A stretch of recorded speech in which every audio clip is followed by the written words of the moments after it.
Lecturas compartidas. Yo solamente creo en la literatura. Todo lo demás me parece sospechoso. Advertencia.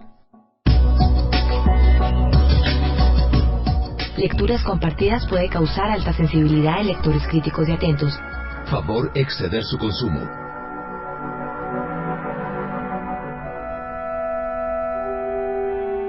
Bienvenidos, queridos oyentes, a Lecturas Compartidas. Continuando con nuestros homenajes, dedicaremos este programa a la Metamorfosis de Franz Kafka, cuya publicación data de 1915, justamente hace 100 años.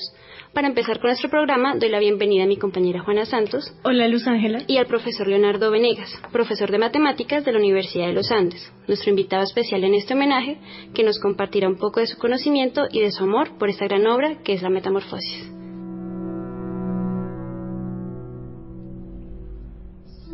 Profesor, quisiéramos preguntarle qué nos puede decir de esta obra, de qué trata la obra, cuál considera usted que sería el tema principal.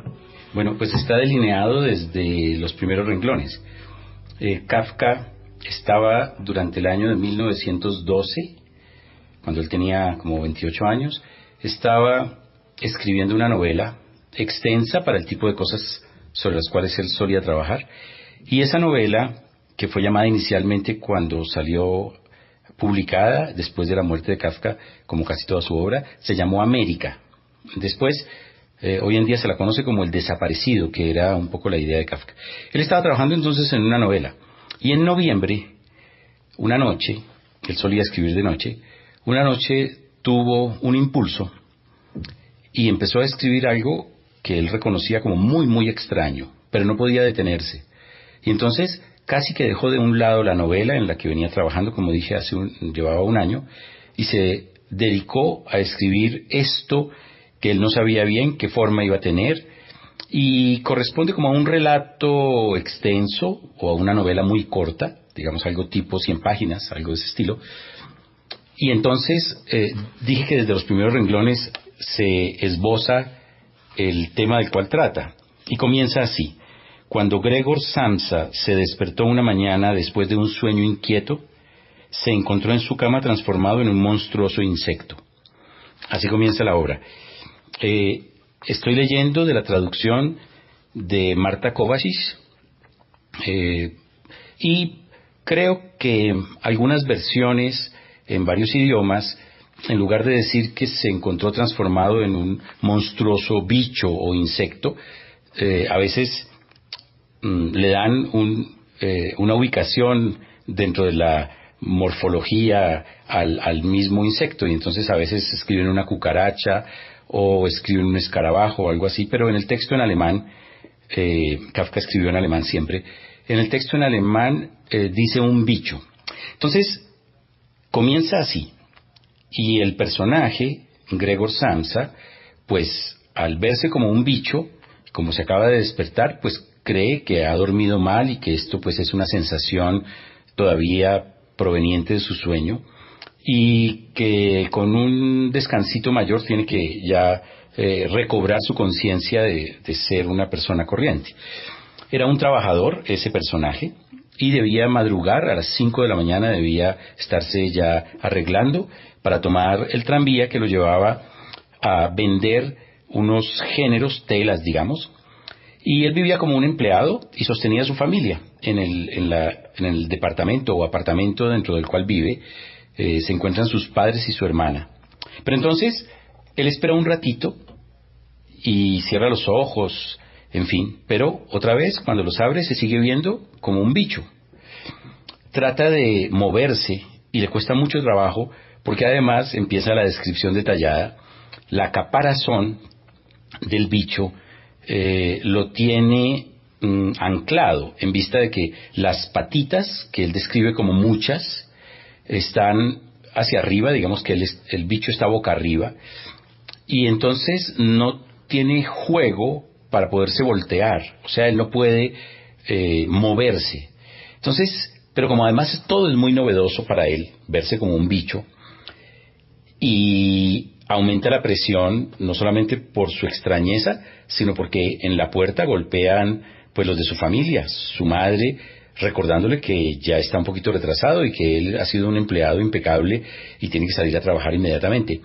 Y él, cuando trata de responder, descubre que su voz pues no la reconoce tampoco. Sí puede hablar, pero su voz es muy ronca, muy de bestia, digámoslo así. Entonces se avergüenza, no sabe qué hacer en la situación. La puerta, por fortuna, está cerrada. De hecho, esa habitación tiene 3 puertas. Y la habitación en la que escribía y dormía Kafka también tiene 3 puertas, porque hay, pues digamos, una analogía entre el modo como vivía Kafka y su personaje. Entonces la novela se va a ir desarrollando milimétricamente, en el sentido de que se empiezan a contar muchos pormenores de pocos minutos, y los pormenores son casi todos interiores, de angustia, de la presión de su familia, que no entiende por qué él no abre la puerta y por qué no se ha alistado y ese tipo de cosas. Un rato más tarde ha llegado, enviado por el patrón, ha llegado un gerente hasta el apartamento y entra, la familia lo hace entrar. Recuerden que todos dependen económicamente de lo que hace Gregor Samsa. Y entonces el gerente también golpea. En ese momento ya Gregor Samsa, el bicho, ha logrado ponerse en pie con mucha dificultad, y todo eso es narrado con detalle, y ha llegado hasta la puerta por lo que están golpeando y ha logrado abrirla. Todo está descrito con la dificultad enorme de alguien que no solo se ve metido en un cuerpo que no le corresponde, sino que no sabe manejar ese cuerpo. No es alguien que tenga ductilidad con su propia anatomía nueva. Logra abrir la puerta un poquitín y asoma, pero como él no se ha visto a sí mismo, asoma, y cuando el gerente alcanza a ver que se trata de un bicho, un gran bicho, se aterroriza y sale corriendo. Entonces la familia, que no lo ha visto todavía, pero que ve las reacciones, las nota y las sufre, entonces se siente primero intimidada, avergonzada, y la mamá, al ver al bicho, se desmaya. Entonces se encierra y se queda en la habitación, y ese es el punto de partida.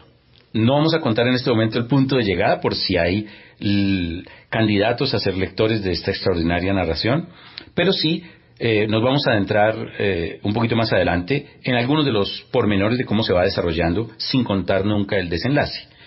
Esa obra resultó completamente novedosa, no porque fuera la primera obra en la que alguien se encontrara como personaje en un cuerpo que no le corresponde. Eso es un tema desde la antigüedad de toda la literatura, digámoslo así. Es el modo como está narrado, porque ese absurdo, esa pesadilla, digámoslo así, está contada aquí como si se estuviera describiendo el tráfico de la calle, es decir, como una crónica, con un realismo que sigue punto por punto las vicisitudes de esta extrañeza en el personaje, y a la obra se la tituló La Metamorfosis en los idiomas.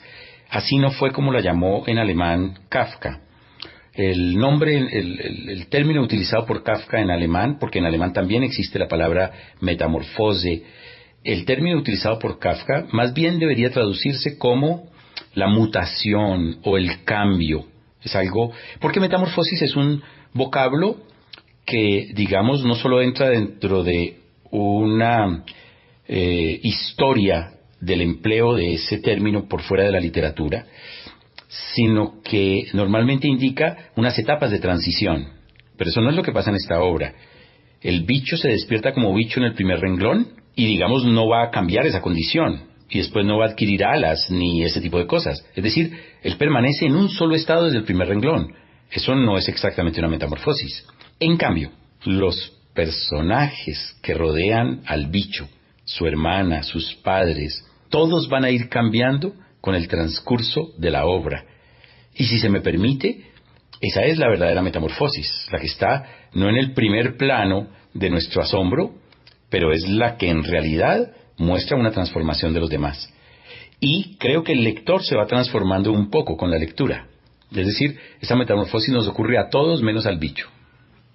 Uno tiende justamente a creer que es el bicho el que está sufriendo esa metamorfosis, y justamente uno, pues de pronto como una persona que no ha leído la obra y no se ha acercado a ella y más o menos sabe cuál es la temática, obviamente le puede juntar como la cualidad el que está siendo metamorfoseado al animal.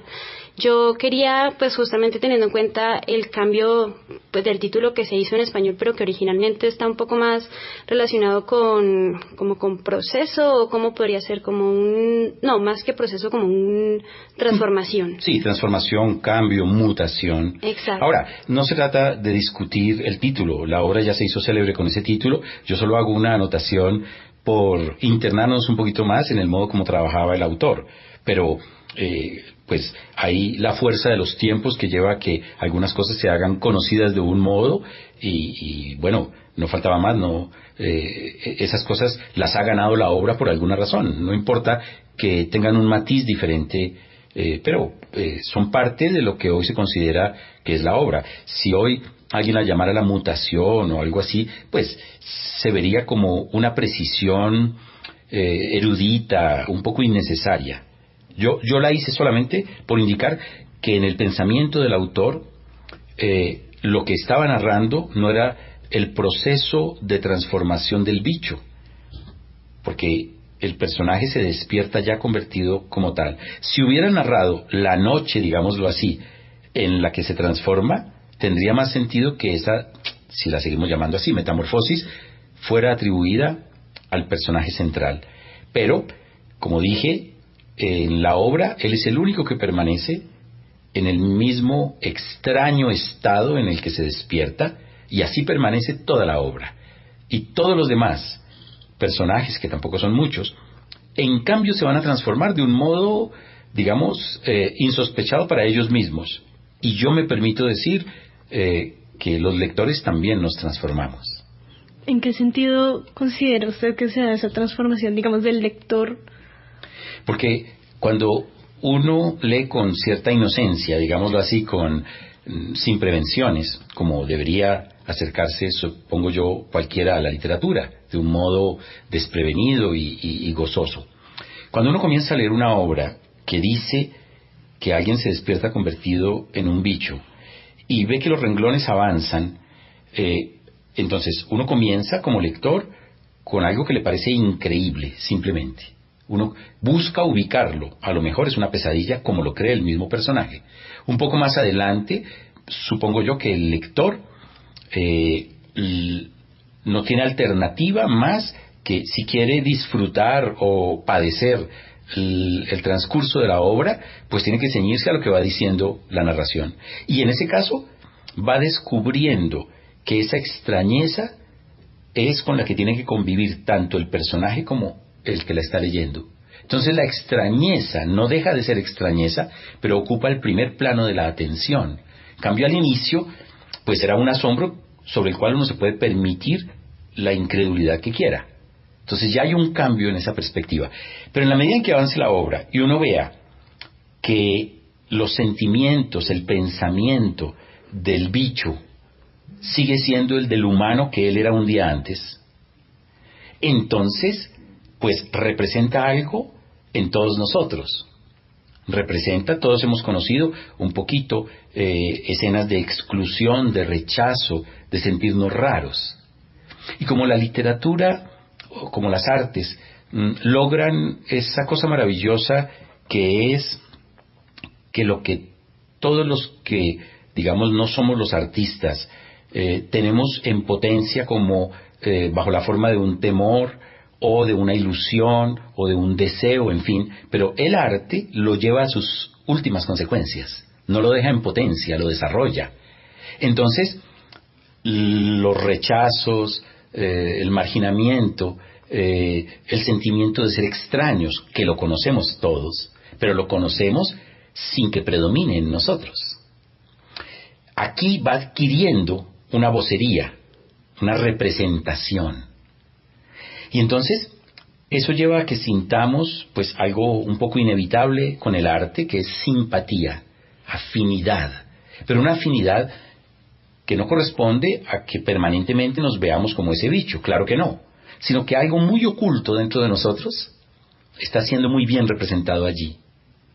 Entonces vamos a padecer de algún modo como él va padeciendo. En fin, ese tipo de transformación que antes estaba latente, era solamente una sensación que podíamos tener, aquí en una obra de 100 páginas, pues nos va invitando a conocer emociones a las que tal vez no les habíamos dado tanta autorización para que tuvieran el primer plano de nuestra atención. Emociones dentro de nosotros. Bueno, teniendo en cuenta esa afinidad que los lectores pueden llegar a encontrar en la obra y que pues históricamente ha tenido pues repercusión la obra es justamente por estas cualidades que tiene.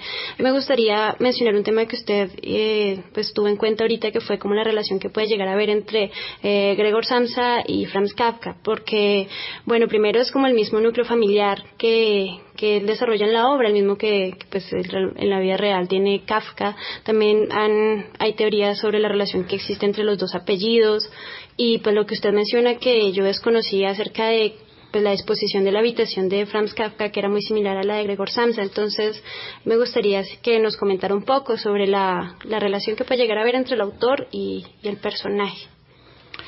Kafka, a lo largo de su corta vida, él murió con 40 años, escribió muchas cosas. En vida publicó solo un par.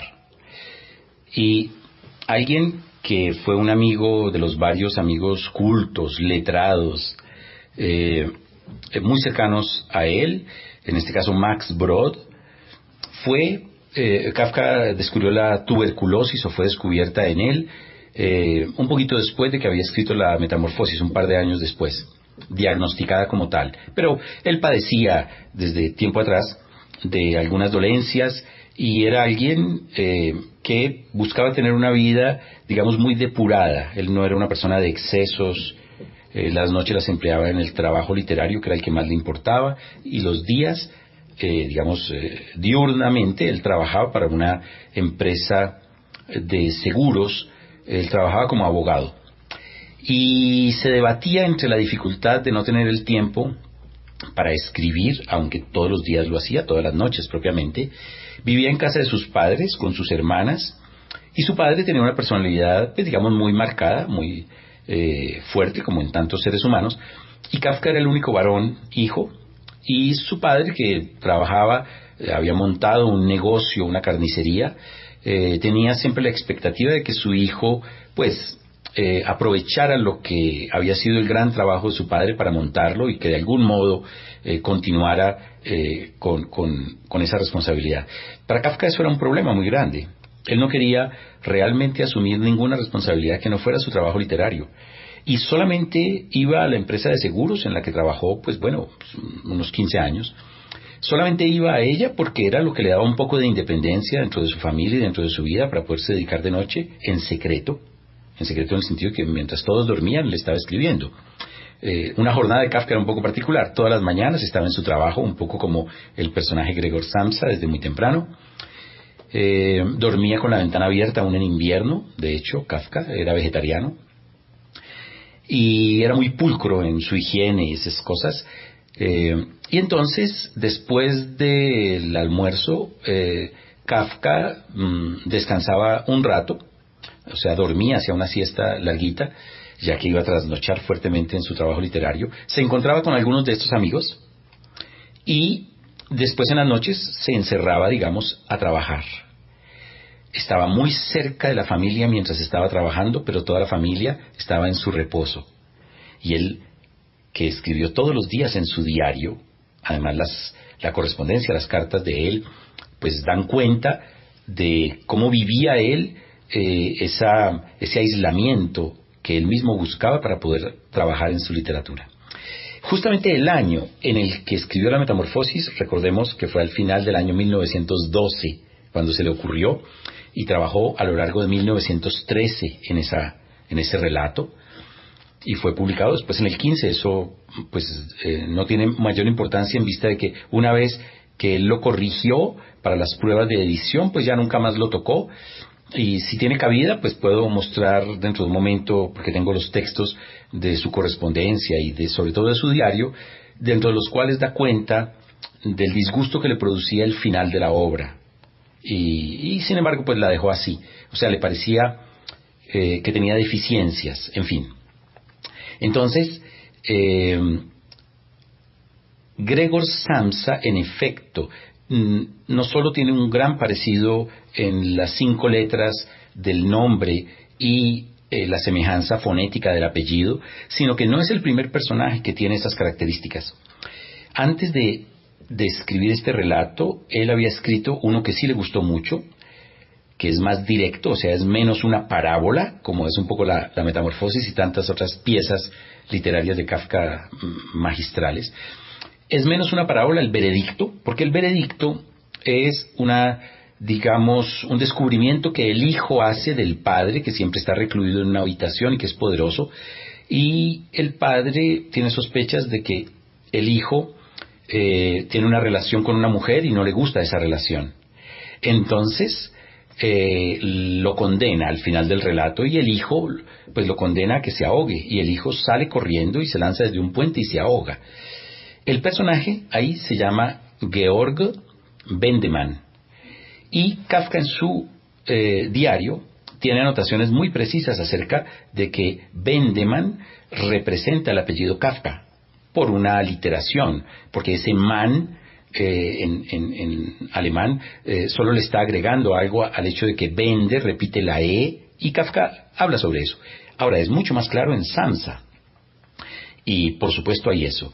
Y las otras 2 obras grandes de Kafka, ya el personaje principal, en una se llama K y en otra el Dr. K.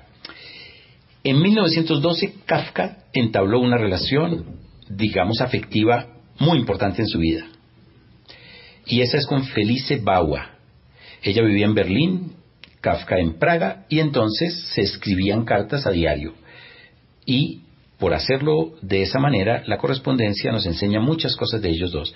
¿Por qué no se liberó para vivir con ella? Se escribían 2 o 3 cartas a diario. La mayor parte de las anotaciones en 5 años de Kafka, anotaciones en su diario, son acerca de la imposibilidad de casarse. Entonces, era alguien que luchaba por mantener la soledad dentro de su literatura, a pesar de que no le daba una emancipación en la vida ordinaria. Entonces hay muchas semejanzas, unas son más bellas, más atractivas, en la medida en que la hermana del personaje Gregor Samsa toca el violín, pero como el personaje convertido en un bicho ya no puede mantener a la familia, entonces deciden arrendar una habitación sus padres y reciben pues a unos personajes nuevos dentro de la casa, porque esto va a durar varias semanas, y esos que llegan son atendidos servilmente por la familia, que antes tenía, digamos así, una dignidad a ojos del personaje Gregor Samsa. Pues él trabajaba para que ellos no tuvieran que pasar por esas penurias. Y la hermana toca el violín. Entonces hay momentos en que ella está tocando el violín mientras comen los huéspedes en la casa, que pagan su mensualidad de esa manera. Y entonces el violín no es atendido por los comensales, están más ocupados en la carne, digámoslo así. En cambio, el bicho siente una emoción muy grande, un lirismo en su corazón de bicho por ese violín. Y un momento antes, él, en la narración, se ha dicho que a él ya no le interesaba casi comer. O sea, le llevaban el plato de comida y no le interesaba comer. Pero en cambio se refiere a la música del violín como la verdadera nutrición. Eso es lo que debe comer mi alma. Pero nadie repara en ello, dice el bicho. Los demás no les importa el violín de mi hermana. Entonces, hay esa otra sensibilidad, y en efecto él tenía buena comunicación con sus hermanas. Hay algunos elementos que permiten los vasos comunicantes entre la biografía o lo que se estaba viviendo en ese momento en su vida y la literatura. No sé si eso es tan importante. Yo sé que a veces nos da puntos de apoyo para la lectura, pero la obra va muchísimo más allá que cualquier interpretación, sea biográfica o psicoanalítica, tantas que se han hecho. Hay una recensión de interpretaciones que hizo de manera docta alguien a finales del siglo XX, y daba 120 y pico de interpretaciones, y todavía faltan las que pudiera hacer cada uno de los lectores que sigan leyendo esta obra. Esperamos que el programa de hoy haya motivado a nuestros oyentes a acercarse al universo kafkiano y a leer La Metamorfosis, o a leer mucho más otras obras maravillosas que el profe también nos ha invitado a leer el día de hoy. Y pues muchísimas gracias, profesor. Esperamos tenerlo de vuelta en alguna otra ocasión y muchas gracias por compartir su cariño y su conocimiento con nuestros oyentes. Encantado. Finalmente, les recordamos que pueden escribirnos a lectucompartida@unal.edu.co todos los comentarios e inquietudes que tengan acerca de este o de otros programas. También les recordamos que ahora en adelante nuestra página de Facebook está exclusivamente como nuestro fanpage, que es Lecturas Compartidas UN Radio, donde les estamos informando continuamente sobre nuestros programas o también sobre programas pasados. Estuvieron con ustedes en la producción Edgar Huasca, en la realización Juana Santos y Luz Ángela Velandia. Bueno, muchas gracias por escucharnos y hasta la próxima.